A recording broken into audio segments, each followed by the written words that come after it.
Okay,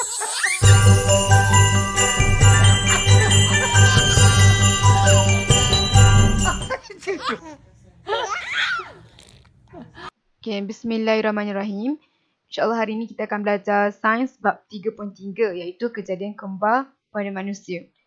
Jadi dalam bab ni kita boleh tahu jenis kembar dia, perbezaan dia, persamaan dia, apa beza kembar seiras dan kembar tak seiras dan macam mana kembar ni boleh terbentuk. Okey. Jadi kita boleh nampak kat sini jenis kembar. Jenis kembar ni dia ada dua, kembar seiras dan kembar tak seiras. Macam yang kita tahu, kembar seiras ni macam orang kata muka macam hampir sama je. Kalau kita boleh tertukar lah kakak ke adik ni, macam tu. Tapi kalau kembar tak seiras ni kita boleh tahu beza adik dan kakak kan. Macam tu. Okey, seterusnya macam mana ia berlaku? Kembar ni dia macam mana dia berlaku? Berbeza ke dengan kita lahirkan anak biasa? Berbeza ke kembar seiras dengan kembar tak seiras? Pembentukan dia, kembar seiras ni dengan kembar tak seiras beza. Dia ada proses dia yang berbeza. Okey. Kembar seiras dengan kembar tak seiras ni biasanya satu ovum disenyawakan oleh satu sperma untuk membentuk satu zigot dan berkembang menjadi embrio. Namun, terdapat lebih daripada satu embrio yang terhasil dalam satu kehamilan. Ingat kalau kembar ni dia mesti lebih daripada satu embrio. Okey, kejadian ini adalah kehamilan anak kembar. Anak kembar terjadi apabila dua fetus berkembang pada masa yang sama dalam uterus ibu. Alright, dan dilahirkan pada masa yang hampir sama. Waktu nak dilahirkan tu mestilah hampir sama. Tapi fetus berkembang tu pada masa yang sama. Alright. Okey, seterusnya kembar seiras dan kembar tak seiras. Ini dia punya proses, dia punya pembentukan dia. Okey. Pembentukan dia, ingat kalau kembar seiras ni dia satu ovum, satu sperma, satu zigot. Dan zigot ni dia membahagi. Dia membahagi kepada dua. Embrio ni membahagi kepada dua lah. Dan dia akan ada satu placenta. Ingat, kalau kembar seiras ni, ingat satu. Ingat kembar seiras, ingat satu. Kembar tak seiras, ingat dua. Dua sperma, dua ovum, dua zigot, dua zigot ni, dia takkan membahagi. Okey, dia akan ada dua placenta. Alright, okey.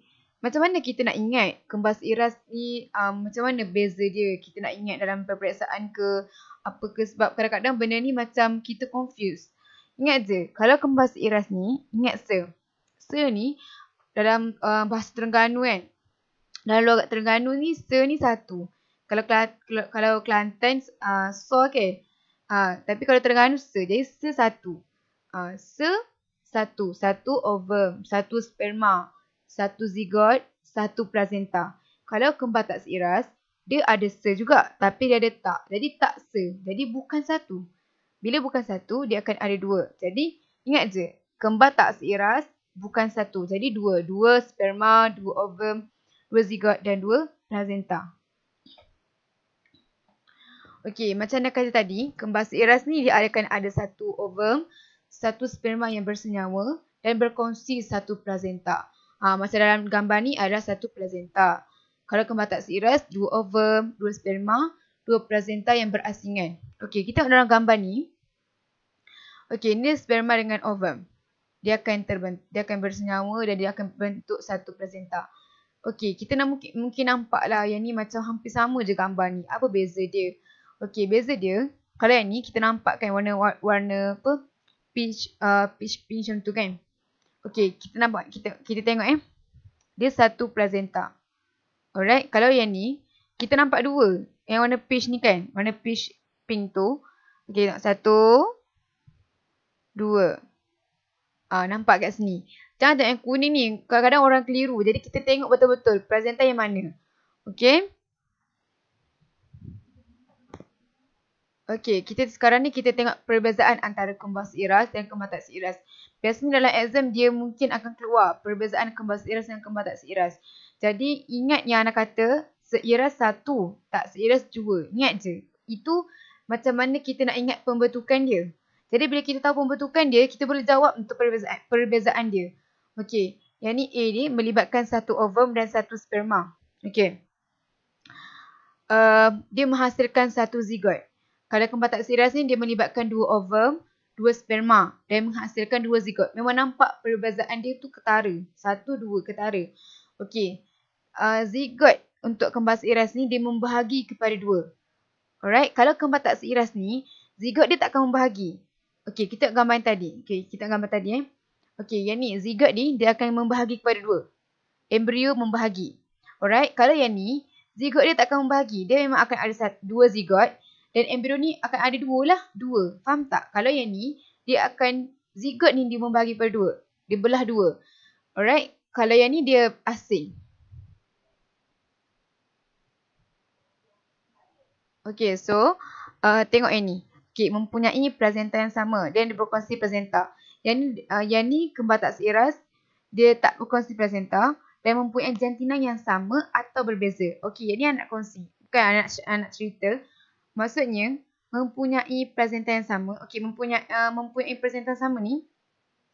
Bila placenta yang sama, bila seiras ni dia punya jantina dia sama.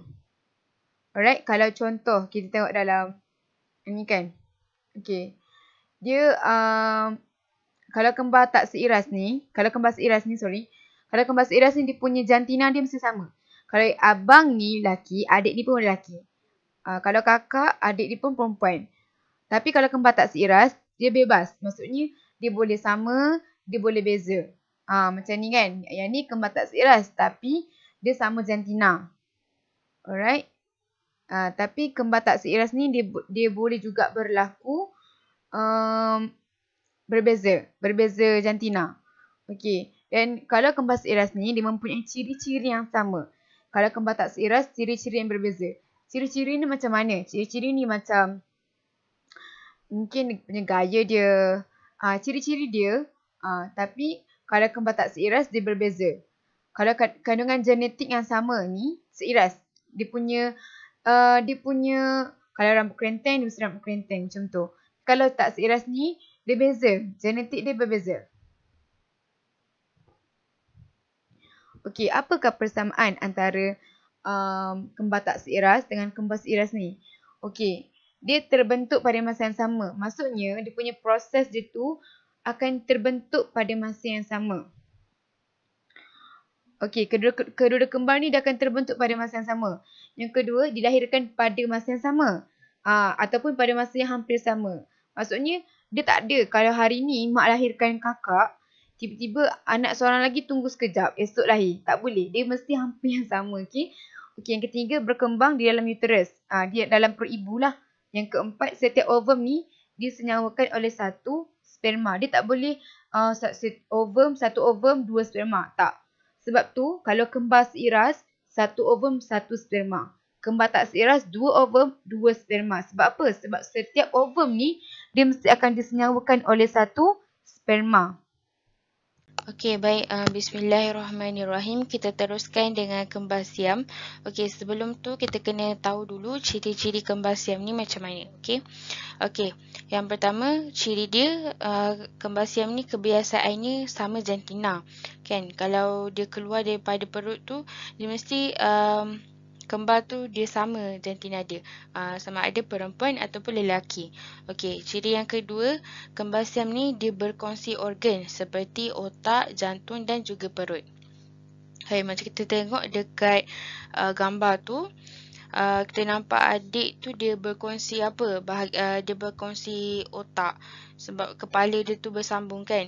Jadi dia berkongsilah otak dia walaupun dia punya badan tu ada 2.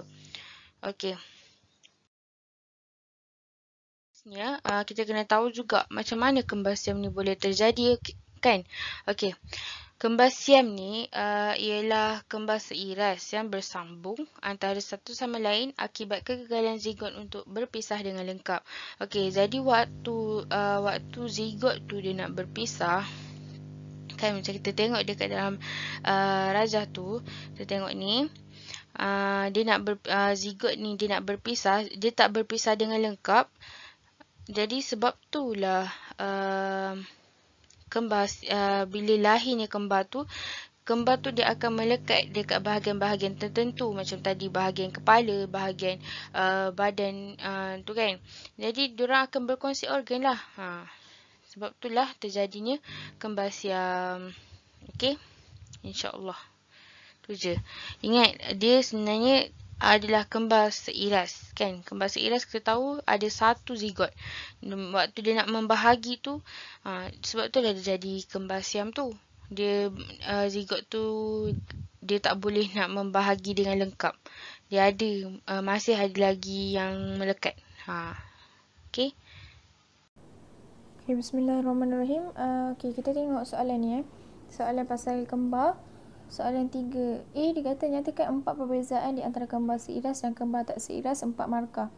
Jadi kalau dia minta soalan macam ni, kita buat kotak kembar seiras dan kembar tak seiras. Tapi kita kena pastikan kotak untuk kembar seiras tu sama dengan kotak sebelah dia.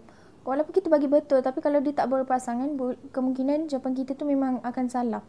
Dan lebih baik kita bagi lebih. Melainkan kita memang betul-betul tak tahu, kita bagi je apa yang kita tahu.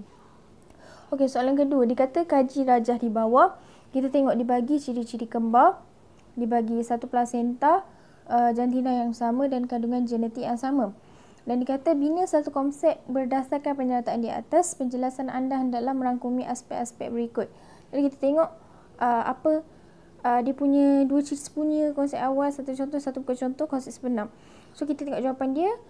Tu jawapan yang 4 bezaan tu, macam Ana cakap, kita kena buat kotak dan kita kena pastikan. Tengok dia kata pertama, menunjukkan perbezaan yang tidak ketara. Jadi sebelah dia menunjukkan perbezaan yang ketara, dia kena sama. Kedua, boleh diukur. Jadi sebelah dia tidak boleh diukur. Kita bagi yang sebaliknya je. Kalau kita rasa macam banyak sangat kena hafal, kita hafal salah satu. Jadi automatik yang lagi satu tu jawapan dia mesti bertentangan. Lepas tu kita tengok yang seterusnya dan kita boleh bagi contoh. Okey, kita bagi dua ciri sepunya. Apa dua ciri sepunya untuk kembar ni lah. Kita tengok. Okey, kembar seiras perbezaan yang tidak ketara dan variasi yang boleh diukur. Konsep awal dia, kita kena bagi dia punya dua ciri sepunya dulu, kemudian barulah itu variasi apa dekat belakang dia. Tengok jawapan dia, variasi yang menunjukkan perbezaan yang tidak ketara dan boleh diukur adalah variasi selanjar. Contoh dia apa? Ketinggian, berat badan, kepandaian. Kita ingat WISH lah. WISH, W-I-S-H. W adalah weight, I intelligent, S skin, kulit, dan height tu ketinggian. Jadi selain daripada tu, kalau kita jumpa graf apa-apa ke, dia tanya soalan objektif atau subjektif, dia bagi graf dan dia suruh kita bagi tahu ni variasi selanjar ke tak selanjar, kita boleh tengok lah graf tu. Kalau dia rapat, dia masih variasi selanjar. Dan kita tengok apa contoh yang dia bagi. Kalau saya daripada WISH dan dia tak rapat, maksudnya dia ada variasi yang tidak selanjar. Okey, kita tengok Okey, kalau bukan contoh dia, nampak sebalik daripada WISH tu. Selain daripada tu lah, macam contoh jenis rambut, kebolehan menggulung lidah, jenis siap jari dan konsep sebenar, kita bagi tahu variasi selanjar. Kita bagi tahu dulu jenis variasi, baru kita bagi tahu dia punya ciri sepunya. Jadi kita tengok variasi selanjar adalah variasi yang menunjukkan, kita bagi yang pertama perbezaan yang tidak ketara, dan yang kedua adalah ciri sepunya, yang kedua adalah boleh diukur. Okey.